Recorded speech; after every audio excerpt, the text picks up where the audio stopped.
Je donne la parole à monsieur. Et je donne la parole aux gens qui parlent pour la première fois en priorité. Monsieur. Oui, bonjour à tous. Moi, je veux vous dire... mon nom, c'est Gilles Deschênes de Saint-Adolphe. Monsieur Deschênes. Disons, moi, je suis convaincu que ça prend une nouvelle ligne. Mais je ne suis pas convaincu et pas d'accord avec la ligne qui est là pour une autre raison. Tout a été mentionné, là, passer ces anciennes lignes, tout ça. À l'endroit, si monsieur veut y aller ou l'autre monsieur, où est le lac de la Montagne. J'ai été à l'endroit que, d'après vos lignes, avec quelqu'un qui m'a donné d'Hydro-Québec un GPS, là, et le lac de la Montagne possède une baie qui s'appelle la baie de l'Eau. Le lac de la Montagne, c'est un lac aqueduc. On s'entend bien, là.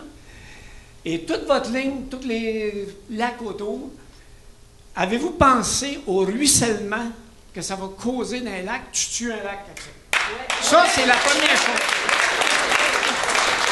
Il y a 40 ans, chez nous, le ministère de l'Environnement, avec M. Lévesque, on avait un ministère de l'Environnement qui s'occupait de faire le reboisement des lacs qu'on a fait. Et notre lac est parti d'une cote qui pouvait être moyenne. On est A1 maintenant, puis on est 45 qui prend l'eau dans le lac. C'est un aqueduc, madame.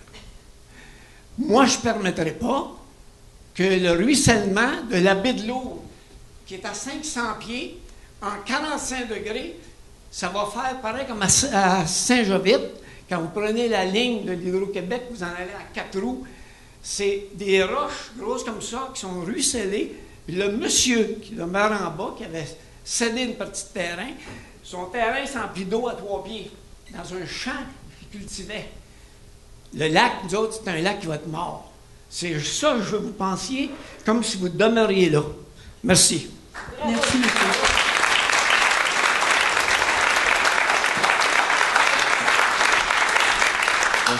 Bonjour, monsieur. Je vais vous rassurer par rapport à nos pratiques de déboisement. Lorsqu'on déboise une emprise de ligne, la végétation arbustive de 2,5 mètres et moins se maintient dans l'emprise de ligne. 2,5 mètres et moins, ça se maintient. Donc, ça permet, ça évite la sédimentation de l'emprise. Et on garde toujours des bandes de protection lorsqu'il y a des milieux humides, il y a des ruisseaux, il y a des cours d'eau. Donc, il y a toujours des bandes de protection. Donc, et nos activités, et lorsque l'on fait nos constructions, nos activités de chantier aussi, on a des clauses environnementales qui s'appliquent aux entrepreneurs et l'ensemble des activités sont bien contrôlées. Placer le lac de la Montagne, c'est votre tracé. Oui. Regardez la bout de la baie. Tout à fait. Ah ouais, donc, tel que le tracé se trouve en ce moment, et compte tenu des pratiques que nous avons, il n'y a aucun danger pour la qualité de l'eau. Il est ici. Et là, bon. Donc, la baie là, que je vous parle, là, elle est dans le bout-là. Oui. Puis là, vous partez, vous avez environ 2000 à 3000 pieds pour arriver au bout d'en haut. Puis vous êtes à 500-600 pieds. La ligne est là. L'eau va ruisseler sur les côtés, c'est un cap, ce bord-là. L'eau va s'en aller là, carré. Même si vous dites que vous faites... La végétation qui va être maintenue va permettre de retenir ces sédiments-là.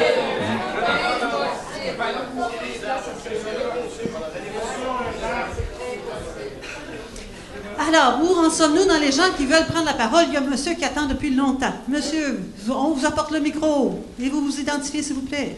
Oui, mon nom est Nicolas Boisclair. Alors, j'habite à Saint-Adolphe.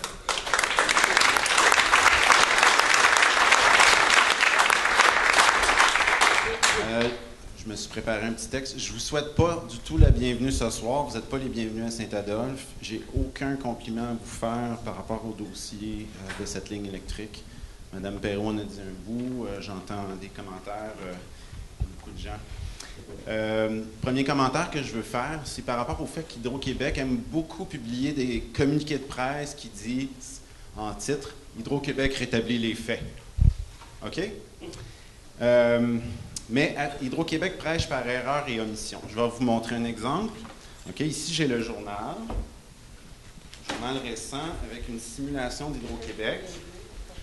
OK? Est-ce qu'Hydro-Québec a rétabli les faits que c'était trop petit? On ne la voit même pas, la tour, le gator, etc. Non, Hydro-Québec a émis un autre communiqué de presse le 2 décembre, donc juste quelques jours, pour dire à quel point les simulations sont extraordinairement bien faites. Alors là, je vais vous montrer, pour quelqu'un qui lit le journal, à quelle taille aurait dû être la photo. C'est la même photo. Alors, à cette taille-là, là, je lis le journal. Tiens, c'est les 2 pages pleines. Et là, je vois le gros pylône. Je vois le gros pylône, je me dis, ça n'a pas de bon sens de faire ça. Combien de gens ont vu cette image-là à la longueur de bras qu'on lit le journal? 10, 15, 20 personnes? OK? Combien de gens ont vu ça dans le journal? 20 000 personnes. Est-ce qu'Hydro-Québec a dit, Hydro-Québec établit les faits, on voudrait corriger, il y a des photos à une mauvaise taille qui circulent, ça donne l'impression que les pylônes vont être tout petits, même nos antennes de télécom disparaissent. OK? Alors ça, on appelle ça une omission. Moi, je travaille en cinéma, là, erreur et omission, là, c'est quand même grave. Je travaille en cinéma documentaire. Bon. OK. Ce que je veux ajouter. OK. On sait que la ligne qu'Hydro-Québec veut faire, puis le monsieur, je ne me souviens plus lequel, a dit c'est pour la pointe de chauffage. OK? Donc, Hydro-Québec veut fournir à la demande. Mais là, je suis désolé, j'ai le droit de dire le mot dinosaure. On est au 21e siècle, il y a plein de façons de chauffer les bâtiments.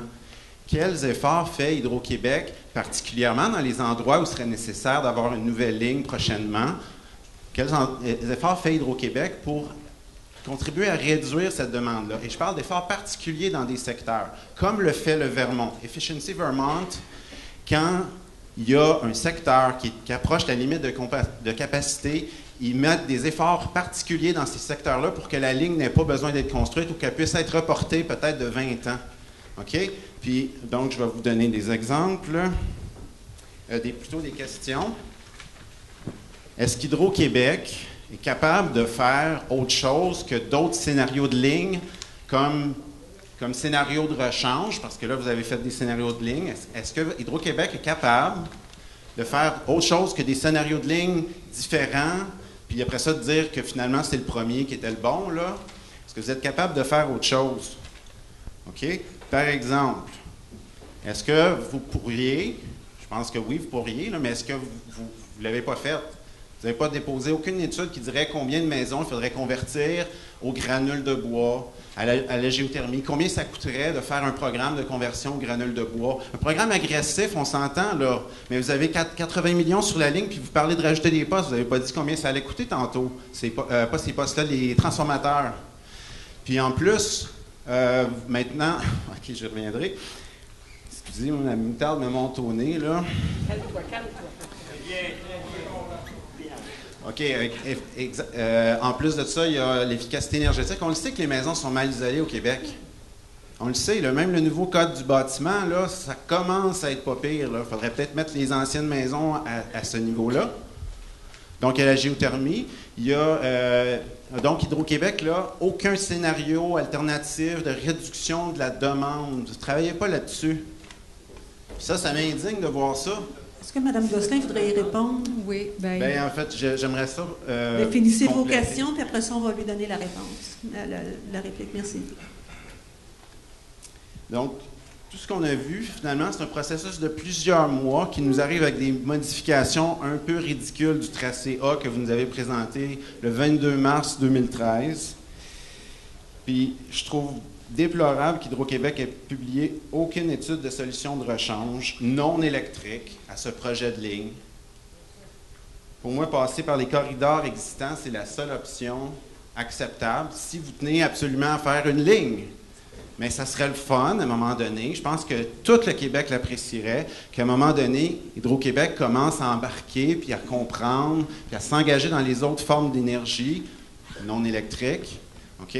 J'ai fait un film, là, puis Hydro-Québec a publié un communiqué de presse disant à quel point il s'engageait dans les autres énergies, là. Puis c'était 12 millions en géothermie sur 8 ans, alors que c'est 8 milliards pour un barrage, 5 milliards pour un autre barrage. Votre engagement dans les autres formes d'énergie, là, est ridicule. Voilà ce que je voulais vous dire. Merci beaucoup.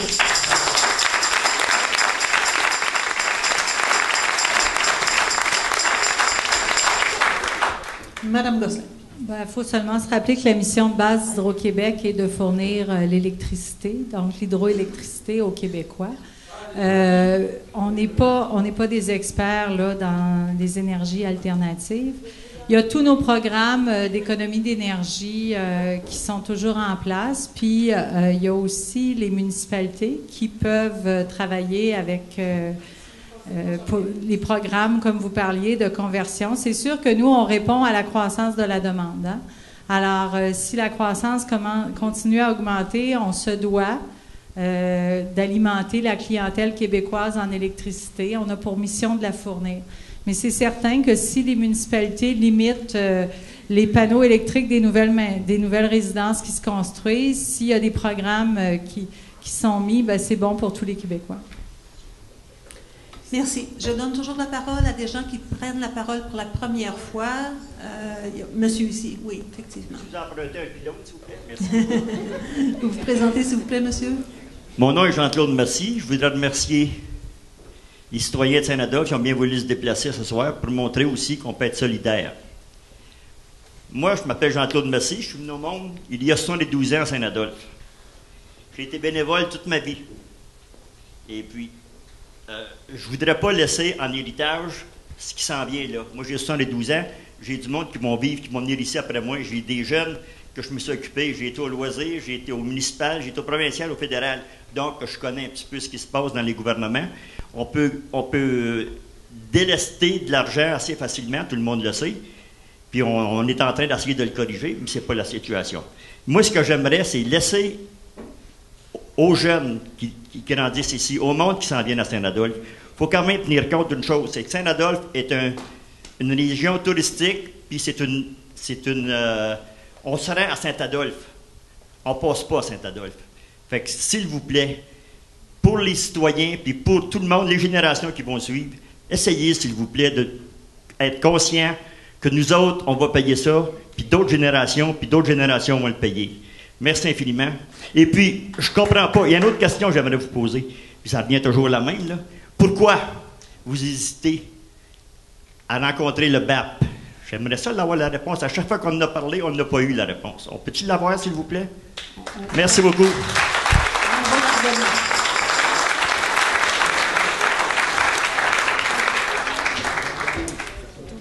Hydro-Québec n'hésite pas à aller au BAP. On va au bureau d'audience publique sur plusieurs de nos projets et on travaille de façon très proactive dans tous ces dossiers-là. Donc, il faut peut-être que vous sachiez aussi que dans plusieurs de nos dossiers qui sont soumis au BAP, il n'y a pas d'audience publique qui sont tenues.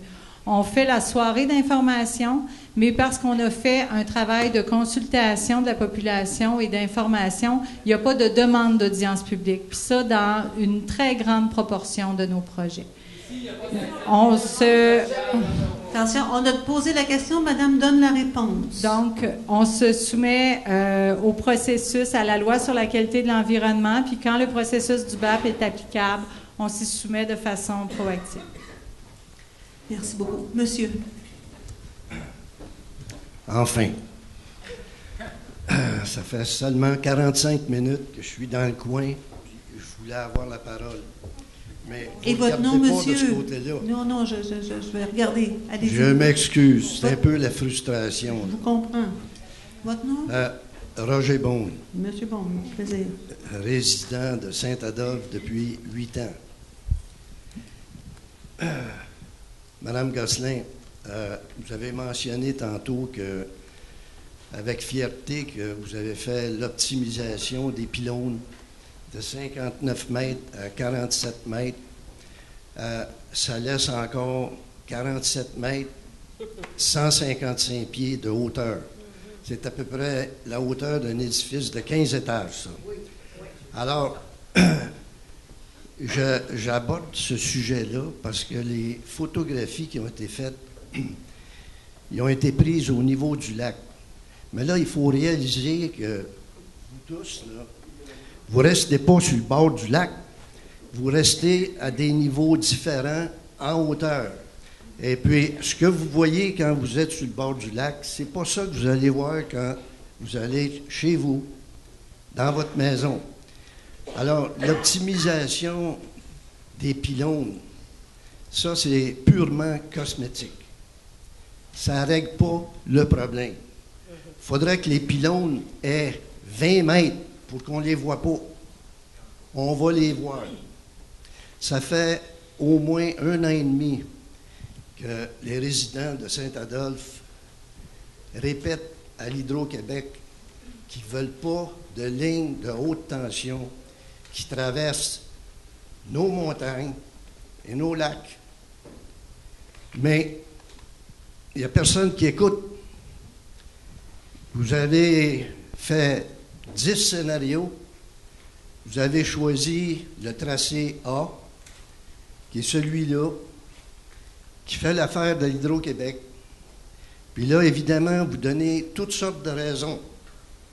Pourquoi ça, c'est le bon tracé? Ben moi, quand je regarde les 10 scénarios, je réalise une chose, c'est que ce tracé-là, c'est celui qui coûte le moins cher. Alors, est-ce que ça a quelque chose à voir? Peut-être que oui, peut-être que non. Mais avec tout ce qu'on a entendu ce soir, des intervenants ici, il y a une démonstration claire que l'Hydro-Québec a des devoirs à faire. Le tracé A est inacceptable. Merci.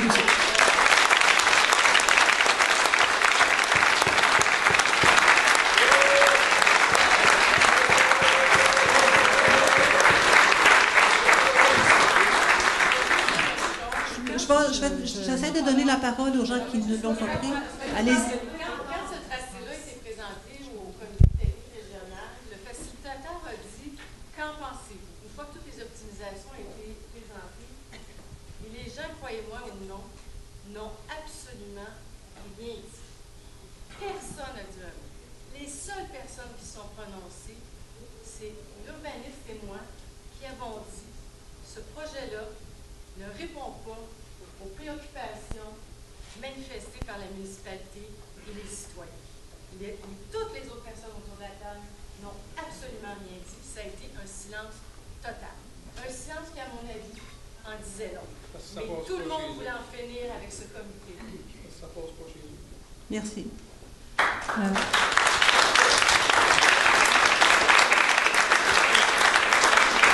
Marie-Josée. Pour répondre à votre commentaire, monsieur, dans les différents scénarios, certains ont effectivement été rendus non possibles à cause des coûts. On pensera au souterrain, par exemple, parce que nos coûts doivent être soumis, comme je vous l'ai dit, à la Régie de l'énergie, qui s'assure qu'on optimise les coûts de nos projets. Par contre, les scénarios qu'on avait conservés, donc le scénario par Sainte-Agathe, a été évacué plutôt à cause des impacts sur le milieu humain, dont on a parlé tout à l'heure, et pas à cause des coûts. Même s'il était plus cher, il comportait plus de pertes électriques, il était moins intéressant, il a été évacué à cause des impacts sur le milieu humain. Donc, on présente ici le meilleur tracé à des coûts qui sont acceptables pour la Régie de l'énergie. C'est le meilleur projet qu'on puisse proposer. Monsieur, on va laisser monsieur finir. Monsieur, s'il vous plaît, là, oui. Il y a d'autres façons de ne pas augmenter les coûts de façon magistrale. Par exemple, ce qui préoccupe tout le monde ici à Saint-Adolphe, c'est les pylônes qu'on va voir. On va voir ça d'en face pendant des années, des décennies. Pourquoi pas la partie qui traverse le lac Saint-Joseph, là où la visibilité est la plus grande? Pourquoi pas cette partie-là, l'enfouir? Ça coûte quelques dollars de plus, mais ça appauvrira pas sûrement l'Hydro-Québec. C'est nous autres qui payons. Oui. Oui. On a bien compris, on a bien compris que l'impact visuel sur la montagne était vraiment le cœur du problème. On va travailler pour ces pylônes-là au lac Saint-Joseph. Vous nous avez fait le même commentaire mardi dernier. On l'a retenu, on travaille là-dessus. Je vous l'ai dit tout à l'heure. On est en train d'évaluer d'autres solutions techniques pour abaisser de beaucoup ces pylônes-là. Merci, madame. Il y a monsieur qui veut prendre la parole, puis ensuite monsieur ici. Oui. Bonsoir, Madame Gosselin. Tous les gens d'Hydro-Québec avec qui j'ai travaillé, avec ma collègue, on vous a rencontrés à multiples reprises. Alors, vous êtes monsieur? Guy Saint-Jacques. Monsieur Saint-Jacques. Oui. Alors, monsieur Dagenet. Je me rappelais votre nom. André. Bon. Tout d'abord, comme on a été très proche sur le côté technique, on a travaillé avec M. Paquin, le dernier ingénieur en lice, et M. Deslauriers aussi. Ces deux, M. Paquin étant un ancien de Transénergie, connaît quand même assez bien la situation d'Hydro-Québec. Je vais peut-être juste vous reprendre, Mme Gosselin, quand vous avez parlé tantôt du poste de Saint-Adolphe qui avait été recommandé ou qui avait été ajouté par M. Deslauriers. C'est pas tout à fait exact parce que le poste de Saint-Adolphe était dans les cartons d'Hydro-Québec avant même que M. Deslauriers le propose. C'est d'ailleurs la raison pourquoi il a proposé le poste de Saint-Adolphe, parce qu'il était indiqué dans vos plans, dans votre planification. C'est écrit noir sur blanc. Alors, c'est sûr qu'en ayant le poste de Saint-Adolphe qui était prévu, ça aurait probablement arrangé pas mal de choses. Ça, c'est la première correction que je voulais apporter ce soir. Deuxième chose, c'est vrai qu'il y a eu beaucoup de tracés qui ont été esquissés, qui ont été discutés. Le tracé qui est peut-être le tracé qui aurait été correctement utilisé, c'est la rénovation de la ligne de Grand Brûlé vers Sainte-Agathe. Tantôt, vous parliez d'élargir l'emprise, mais pour éviter d'élargir l'emprise, c'était de rénover cette ligne-là, c'est-à-dire de défaire cette ligne-là et de la refaire pour alimenter Sainte-Agathe. Et de réalimenter, évidemment, la ligne qui est inopérante actuellement vers les postes en question. Ça a été rejeté. Puis c'est comique parce que André... je vous parle André parce que je n'ai pas votre nom de famille en mémoire. Dagenet. C'est ce que je vous disais tantôt, mais vous n'avez pas répondu. Il y a eu une rencontre à Blainville avec M. Paquin, qui est le deuxième ingénieur. Et M. Paquin a expliqué son parcours, il a expliqué son tracé, il vous a parlé de vive voix, il vous a expliqué vraiment tout ça. Vous étiez emballé par cette solution-là. 24 heures plus tard, je me rendais à vos bureaux au centre-ville, et puis le tracé, finalement, il ne valait plus rien. Je pense que M. Paquin avait trouvé une bonne solution. C'est une solution qui était bonne pour 15 ans, puis par compensation, après, elle était bonne encore pour 10 ans. Alors, puis on sait que Sainte-Agathe vient à terme bientôt dans sa capacité, a besoin d'avoir de l'alimentation, bien sûr. Et aussi, la Régie d'énergie, on a vu passer que vous avez fait des demandes pour le poste de Saint-Jérôme et le poste de Grand Brûlé pour les adapter à prévoir la nouvelle ligne qui s'en vient. Donc, c'est vrai qu'il est menu moins simple, je le répète. Merci. Ça coûtait combien, cette ligne-là, pour nous autres? C'était le même prix. Ah, merci, monsieur.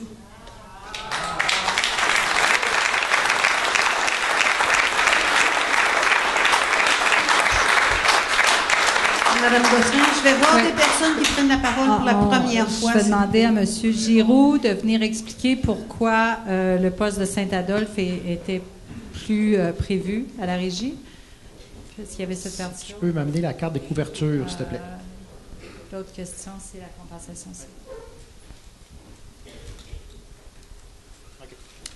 Donc, effectivement, dans les années 2008-9, on avait dans notre planification long terme, on avait inscrit un poste Saint-Adolphe.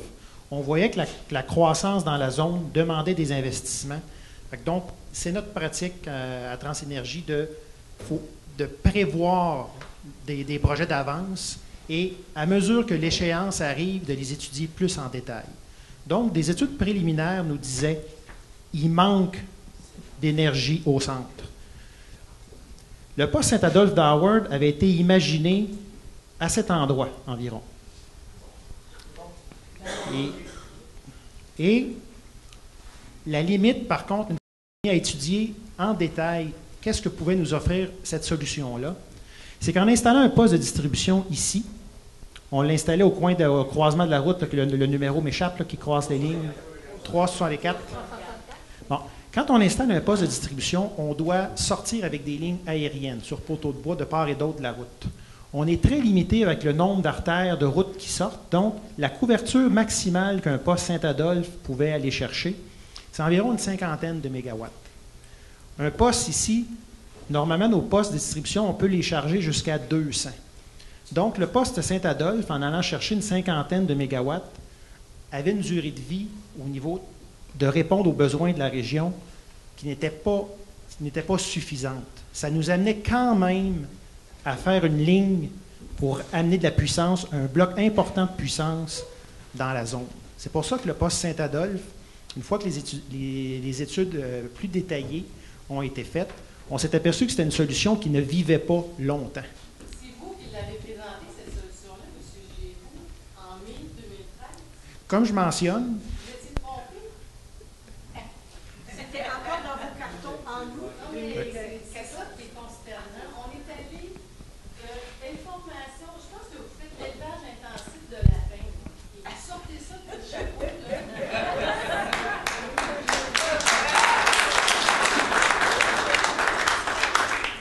Alors, on comprend qu'il y avait des hypothèses de travail sur la table. juste le travail du planificateur, c'est la province, elle est quand même assez grande. On fait des études très préliminaires sur une zone.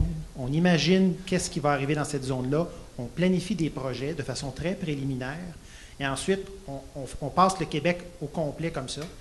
Et quand l'échéance s'approche, un projet, on s'arrange pour que nos mises en service soient synchronisées avec la demande. Alors, quand l'échéance approche du dépassement de capacité, là, on refait un tour de roue, une étude détaillée, et on s'est aperçu que cette solution-là, en l'étudiant de façon détaillée, repoussait seulement la ligne de quelques années. Il fallait absolument, quelques années plus tard, amener une ligne puissante là. Merci.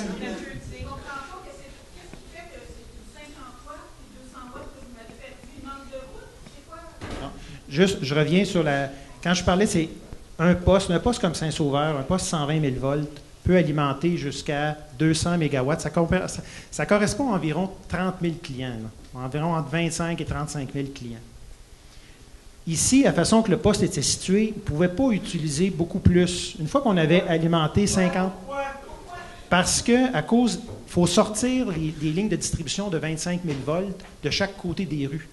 Fait qu'à un moment donné, ça me prend des rues, ça va faire de longues lignes. Puis, autre point aussi que j'aurais dû commencer, c'est qu'ici, autour de cette zone-là, la densité de charge, c'est-à-dire le nombre de maisons au kilomètre, est très faible. Ici, à Saint-Sauveur puis à Doc-Grignon, il y a les agglomérations. J'ai beaucoup de maisons au kilomètre, donc je suis capable d'alimenter beaucoup de charges en faisant pas trop de distance autour du poste. La demande tout autour, c'est Saint-Adolphe, c'est Montcalm, c'est... C'est une question... C'est une...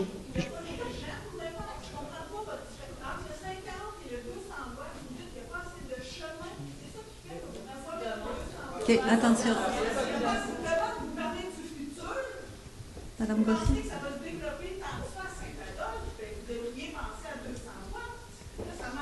Okay, je reviens sur... Je vais me réessayer. J'expliquais qu'un poste à Saint-Adolphe d'Howard, pour aller chercher 30 000 clients, je vais parler en nombre de clients, là, pour aller chercher 30 000 clients d'un poste ici, imaginez la grande couverture. Je ne peux pas aller chercher 30 000 clients à partir du poste de Saint-Adolphe. Mais... Non, je reviens à un précepte tout à l'heure que j'ai dit.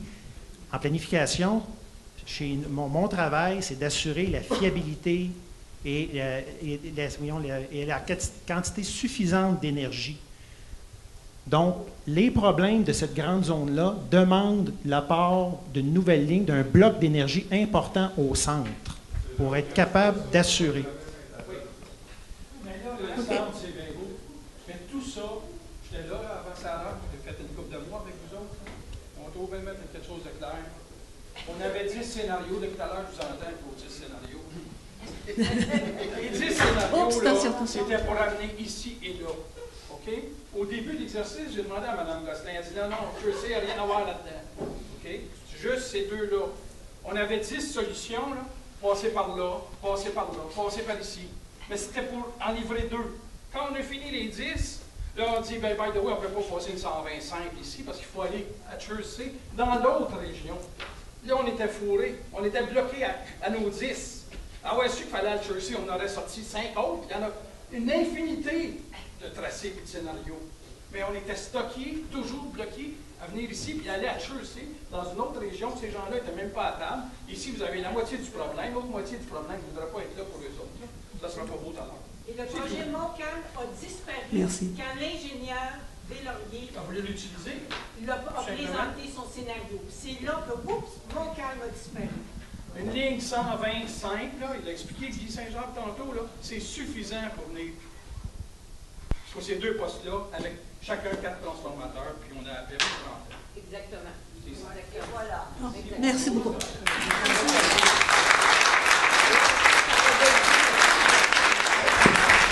Il y a un monsieur ici qui a demandé la parole pour la première fois.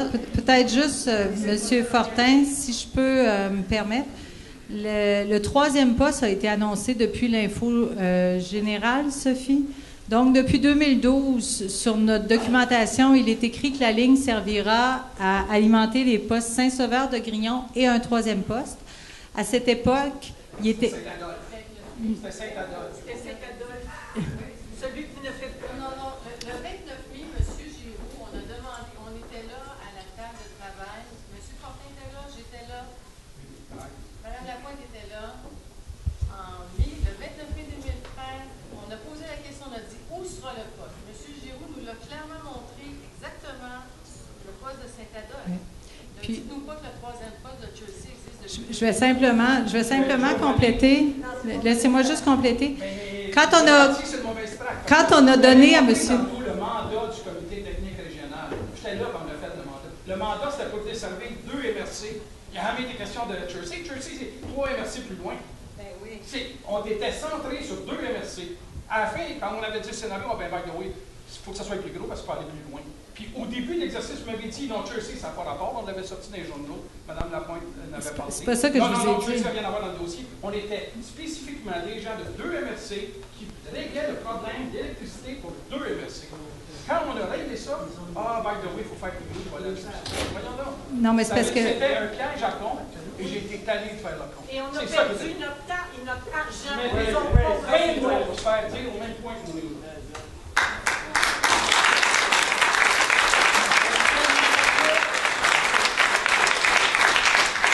Ce que je vous ai dit à l'époque, M. Fortin, c'est que la ligne ne changerait pas, même si on réussissait à alimenter le point de charge de Grignon-Saint-Sauveur. Par la suite, ça pourrait alimenter le troisième poste où qu'il soit. C'était le projet de ligne, comme on le présentait, n'en serait pas changé. Par contre, je voudrais juste rajouter que quand on a rencontré l'ingénieur, M. Deslauriers, avec quand il a proposé le poste, on lui a fourni les prévisions du distributeur et toutes les charges, et il s'est rallié à notre position. Il a vu, quand on lui a fourni des documents qui sont confidentiels, mais on lui a donné, il a vu que les charges qu'on était capable de raccorder sur ce poste-là n'étaient pas suffisantes pour rendre cette solution-là viable pour de longues années.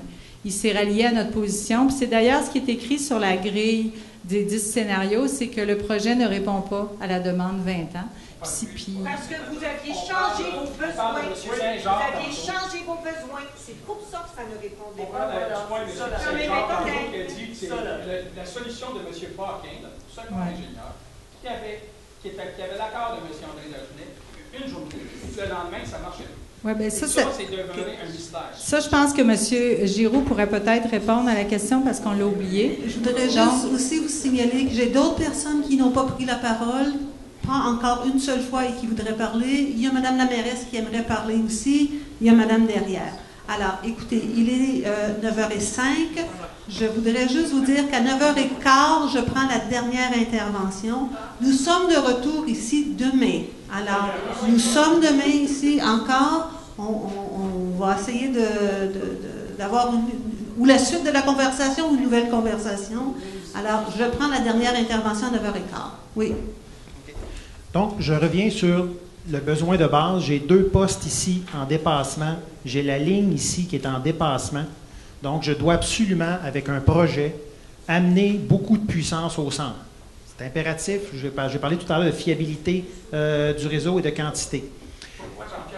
J'ai mentionné aussi, j'en ai parlé tout à l'heure, l'étude qu'on a faite, c'est vraiment une étude régionale à partir de Mont-Tremblant en descendant jusqu'à Saint-Jérôme. On a fait une étude globale de tous les besoins, une étude détaillée en fonction des prévisions de charges. On a eu des prévisions de charges détaillées en fonction des prévisions des plans d'urbanisme des municipalités. Vraiment, on a fait un travail détaillé sur cette grande région-là. On avait 2 problèmes majeurs ici, avec la ligne qui bloquait tout développement au centre. Quand je dis qu'on a regardé détaillé tout ce qui s'est passé dans cette zone-là, on avait le poste Saint-Jérôme, ici les 2 postes, là, Roland et Arthur Buis, 4 transformateurs chacun, je ne peux plus en rajouter, sont en pleine capacité, même en dépassement. Donc, un nouveau poste ici. Toute cette grande région-là, ici, le Chersey, aller jusqu'à Saint-Lin, on a 2 nouveaux postes qui s'ajoutent. Donc, dans les besoins globaux, j'ai 3 nouveaux postes qui s'ajoutent. J'ai parlé tout à l'heure qu'on ne veut pas, sur une ligne, avoir plus que 3 postes. C'est des couvertures qui sont trop grandes.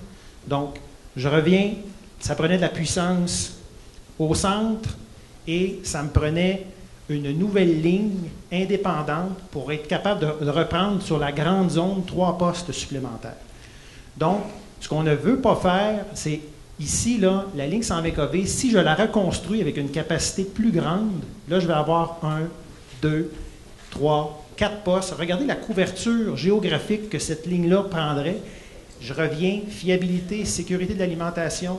Si je perds un lien et que j'ai une immense zone géographique qui perd l'alimentation, déplacement de gens, on a vécu un verglas en 98, ça fait partie de nos critères maintenant. On limite la couverture géographique. Donc, ici, on a dit rebâtir la ligne le plus puissante pour prendre 4 et 5 postes. On ne veut pas faire ça. Quand est-ce que vous allez la convertir en 315, cette ligne-là,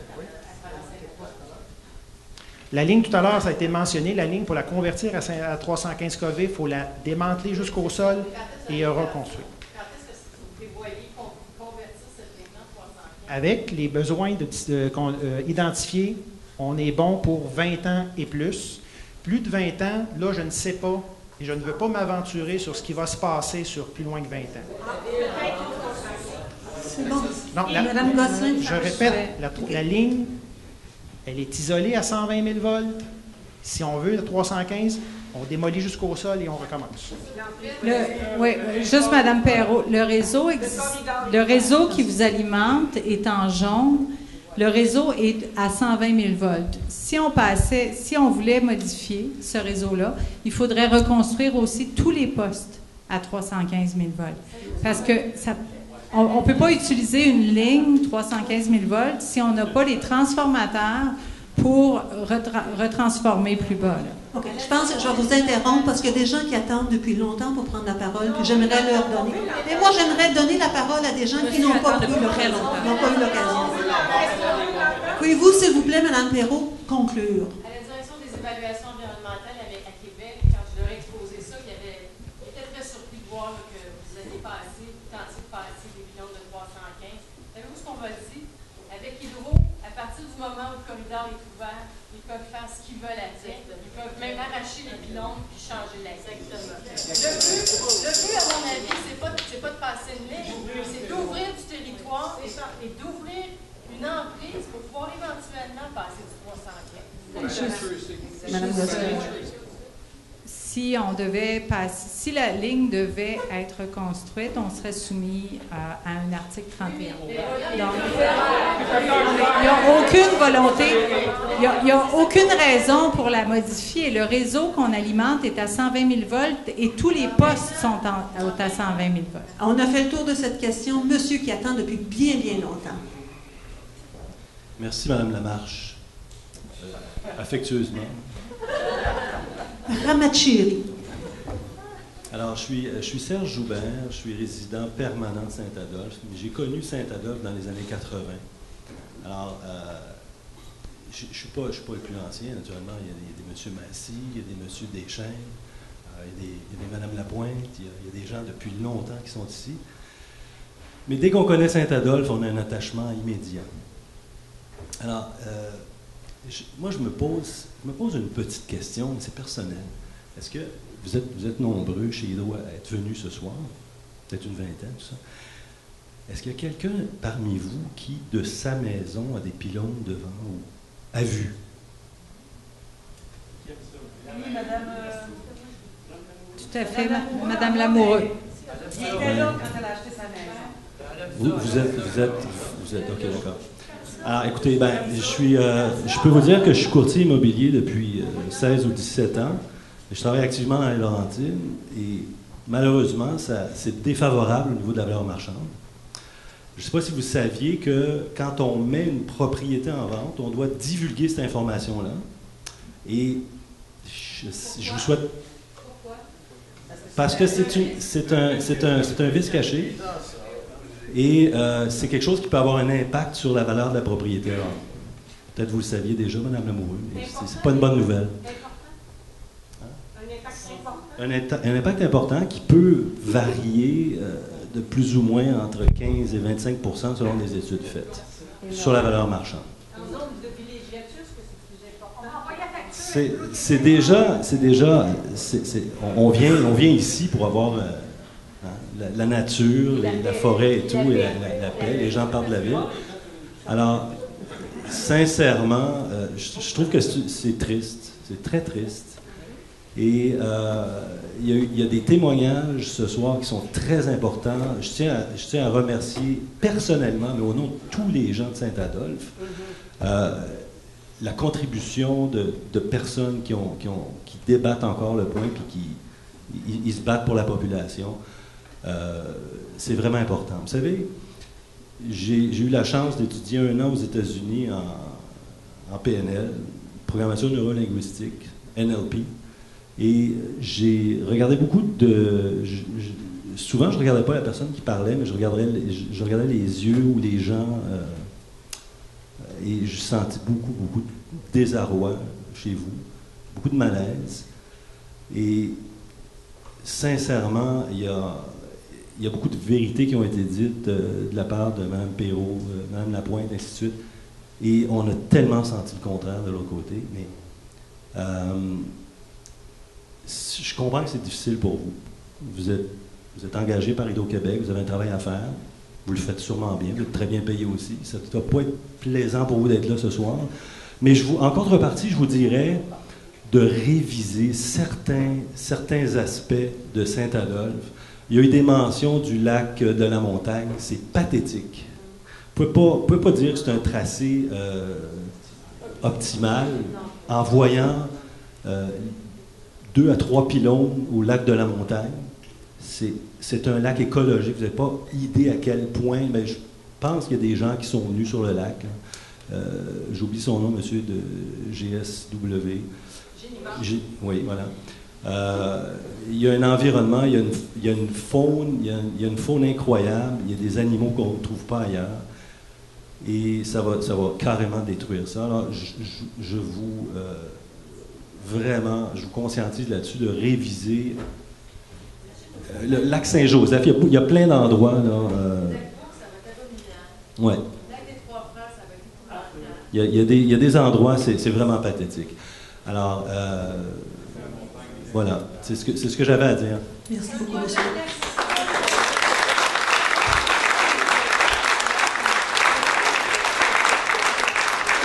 Madame Lapointe. Je vous remercie tous d'être là. Ce que vous le faites non seulement pour vous, mais vous le faites pour tous ceux qui vont nous suivre ici à Saint-Adolphe. Je pense que quand on décide de fréquenter beaucoup Saint-Adolphe et même de s'y installer, c'est parce qu'on aime le caractère naturel de Saint-Adolphe, le caractère champêtre de Saint-Adolphe, le caractère peu de développement, simplement un développement harmonieux. Les lacs, les montagnes, c'est ça qui fait Saint-Adolphe. Je tiens à vraiment remercier, puis ce soir, là, du fond du cœur, tous les membres du comité aviseur. Tous ceux qui sont ici ce soir, je vois Denise Payette, je vois son mari Raymond qui nous a fait, qui nous a appuyés, je vois Sarah, je vois son mari Jean, des gens extraordinaires, Guy Saint-Jacques, mon Dieu, oui, bien sûr, Nicolas, notre Nicolas national. Je vous remercie beaucoup. J'aimerais que vous compreniez à Hydro-Québec, enfin, qu'il faut continuer à travailler, qu'il faut refaire les devoirs. Moi, je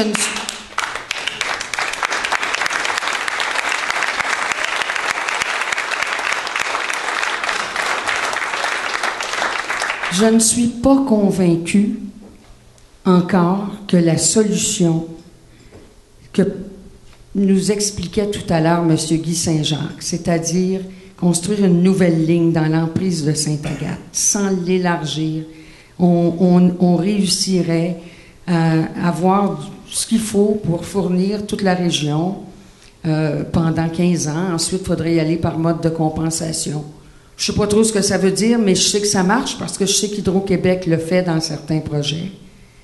Et on pourrait s'en reparler dans 15 ans.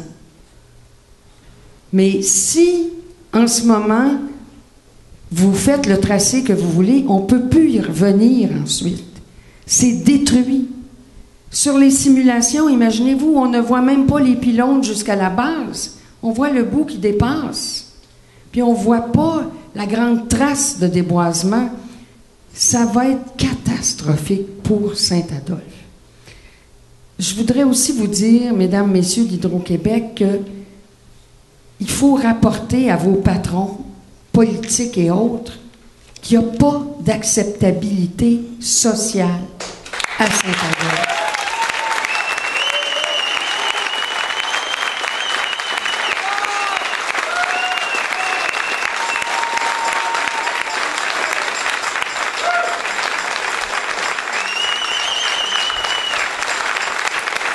C'est ce que M. Arcan considérait comme un facteur essentiel au développement de tout projet. Il l'a dit devant des millions de téléspectateurs, à tout le monde en parle, il y a peu de temps. On ne baisse pas les bras, mes amis. On sera là aussi demain. Et on continue, on continue. Puis je vous remercie de votre persistance. Vous savez, souvent la persistance finit par gagner. Merci.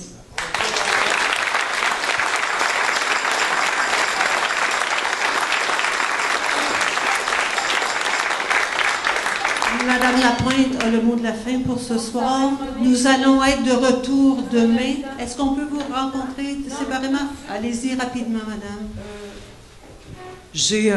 Merci Lisette, Madame Lapointe, devrais-je dire. Merci tout le monde. Je voulais juste dire que je me demandais, juste pour le fun comme ça, ça fait combien d'années qu'on s'ostine jusqu'à maintenant? Il y a combien d'argent qui a été investi jusqu'à maintenant? Est-ce que quelqu'un pourrait me dire ça? De temps, d'argent, de tristesse, de peine, de crise, de... Là, il y a 85 millions, vous avez dit, ça va coûter, 85 millions, plus tout le temps qu'on a perdu ensemble à essayer de trouver des solutions. Parce qu'on n'en veut pas des pylônes. Vous le savez, on vous l'a dit, on n'en veut pas. On voulait passer par les pistes déjà existantes. Compte tenu qu'à Saint-Adolphe, c'est tout ce qu'on a, c'est notre richesse, notre paysage. On ne veut pas de pylônes. On n'en veut pas. OK? Puis avec tous ces argents-là, moi, ce que je me demandais aussi, c'est combien ça coûte la ligne? 85 plus l'argent là qu'on a depuis 2-3 ans qu'on discute de ça, à coût d'ingénieurs et de spécialistes et tout ça. Maintenant, je voulais savoir s'il y avait des études qui avaient été faites au niveau des résistances, de fragilité aux intempéries, qui sont encore de plus en plus importantes. Parce que moi, ma mère a passé une semaine, 1 mois et demi dans une cave à Belleuil. Je m'en souviens très bien. C'est quoi les pylônes d'Hydro-Québec? La déforestation, combien ça va coûter? Les entretiens de tout ça, combien ça va coûter? Et moi, je me dis, avec tout ça, Je me dis, éventuellement, on aurait peut-être pu mettre les fils sous terre. Là, en Europe, partout, tout le monde enlève ça, ces pylônes-là. On le sait bien, c'est pas beau. Ça détruit nos paysages. Je veux dire, allez en Europe, faites le tour, ils les enlèvent. Puis nous autres, on est toujours des archaïques. Les Québécois, on suit en arrière, on y va, on dirait au copier-coller. J'aimerais ça qu'à un moment donné, qu'on innove quelque chose. Il paraît que Hydro-Québec est en train, en ce moment, d'inventer une batterie. Vous me direz si je me trompe, là? Une batterie, grosse comme un papier de feuille de 8 par 12, OK? Qui va équivaloir à 5 éoliennes en énergie. J'ai entendu ça aux nouvelles. Alors, j'aimerais ça savoir quand est-ce qu'on va les avoir, ces batteries-là. On est en 2014, et peut-être que ça pourrait nous servir. Ça pourrait, à place, justement, comme disait Nicolas tantôt, à place de chercher des solutions quand on a des problèmes comme celui-là qu'on a, à place de se gosser puis d'être de mauvaise humeur, cherchons des solutions à la 2014. Le soleil nous est donné, le vent nous est donné, et on paie des millions quand on sait très bien qu'il y a 10 ans, il n'y avait même pas de cellulaire. Qu'est-ce qu'on va avoir l'air dans 15 ans? Je trouve qu'on pense à court terme, on démolit pour démolir parce qu'on n'a pas d'idées. Come on! Vous êtes payé tellement cher pour avoir des idées. Excusez-moi, là. C'est à vous, madame. Nous sommes ici demain, à partir de 9h, à 10h, la présentation. Je vais continuer demain parce que je n'avais pas fini. À demain. À demain, tout le monde. À demain.